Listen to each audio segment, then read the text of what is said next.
નમસ્તે બાળમિત્રો. બાળકો, ગયા વિડીયોમાં આપણે ઠ સુધી મૂળાક્ષર શીખેલા હતા. હવે ઠળિયાનું ઠ પછી કયો મૂળાક્ષર આવે છે? તો ઠળિયાનું ઠ પછી આવે છે ડબ્બાનો ડ. આ મૂળાક્ષરને શું કહેવાય છે? ડબ્બાનો ડ.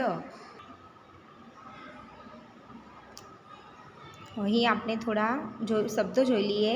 ડમરું. ડમરું શબ્દ ડ મૂળાક્ષરથી શરૂ થાય છે, એટલે આપણે આ મૂળાક્ષરને ડમરૂનો ડ તરીકે પણ ઓળખી શકીએ. ત્યાર પછી છે ડગલો. ડગલો એટલે જે શર્ટ હોય છે તેને ડગલો પણ કહી શકીએ. તો તે પણ ડ મૂળાક્ષરથી શરૂ થાય છે, તો આપણે તેને ડગલાનો ડ તરીકે પણ કહી શકીએ. ત્યાર પછી છે ડબ્બો. ડબ્બો શબ્દ પણ ડ મૂળાક્ષરથી શરૂ થાય છે, એટલે આપણે આ મૂળાક્ષરને ડબ્બાનો ડ તરીકે પણ ઓળખી શકીએ. તો બાળકો, જે પણ શબ્દ ડ મૂળાક્ષરથી શરૂ થાય તેને આપણે ડબ્બાનો ડ અથવા ડગલાનો ડ અથવા ડમરૂનો ડ તરીકે ઓળખી શકીએ. તો તે કઈ રીતે લખવાનું? તો તે તો બહુ ઇઝી છે લખવું. જમણી સાઈડથી અર્ધગોળ જોઈન્ટ કરતાં ડાબી સાઈડથી અર્ધગોળ. આ થઈ ગયો ડબ્બાનો ડ. ડબ્બાનો ડ.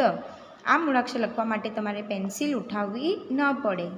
એક જ સાથે પેન્સિલ ઉચકીને ડબ્બાનો ડ કમ્પ્લીટ કરવાનું છે.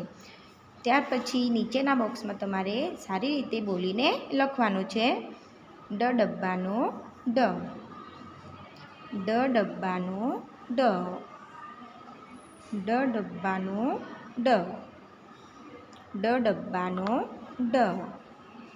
ત્યાર પછી પાછો એક બોક્સ છોડવાનું છે ડબ્બાનો ડ.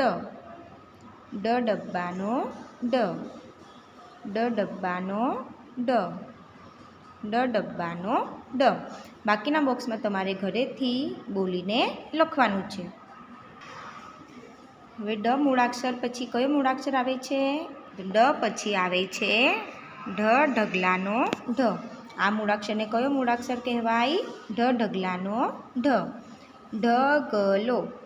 ઢગલો શબ્દ ઢ મૂળાક્ષરથી શરૂ થાય છે, એટલે આપણે આ મૂળાક્ષરને ઢગલાનો ઢ તરીકે ઓળખીએ છીએ. ત્યાર પછી છે ઢાંકણ. ઢાંકણ શબ્દ પણ ઢ મૂળાક્ષરથી શરૂ થાય છે, એટલે આપણે આ મૂળાક્ષરને ઢાંકણનો ઢ તરીકે પણ બોલાવી શકીએ.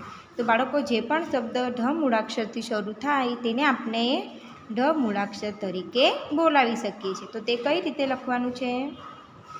જમણી સાઈડથી અર્ધગોળ અને નીચેથી ડાબી સાઈડથી અર્ધગોળ અને આ રીતે આખો ગોળ. આ પણ લખવું બહુ ઇઝી છે. આ રીતે તમારે ઢગલાનું ઢ કમ્પ્લીટ કરવાનું છે. આ મૂળાક્ષરમાં પણ તમારે પેન્સિલ ઉઠાવવાની નથી. પેન્સિલ ઉઠાવ્યા વગર ઢગલાનો ઢ મૂળાક્ષર પૂરો કરવાનો છે. સમજાઈ ગયું બાળકો? ત્યાર પછી નીચેના બોક્સમાં તમારે આ રીતે ઢગલાનું ઢ બોલીને લખવાનું છે. જે રીતે તમે ટપાલીનો ટ લખો છો એ જ લખવાનું છે, અને ફક્ત પાછળથી આ રીતે રાઉન્ડ કરવાનું છે. ઢગલાનો ઢ. ઢગલાનો ઢ. ઢગલાનો ઢ. ઢગલાનો ઢ. ઢગલાનો ઢ. ઢગલાનો ઢ. બાકીના બોક્સમાં તમારે ઘરેથી બોલીને લખવાનું છે. તો સમજાઈ ગયું બાળકો? તમારે ઘરેથી ડબ્બાનો ડ અને ઢગલાનો ઢ લેસન કરવાનું છે અને PDF બનાવી મને સેન્ડ કરવાનું છે. હવે આપણે બીજા વિડીયોમાં મળીશું.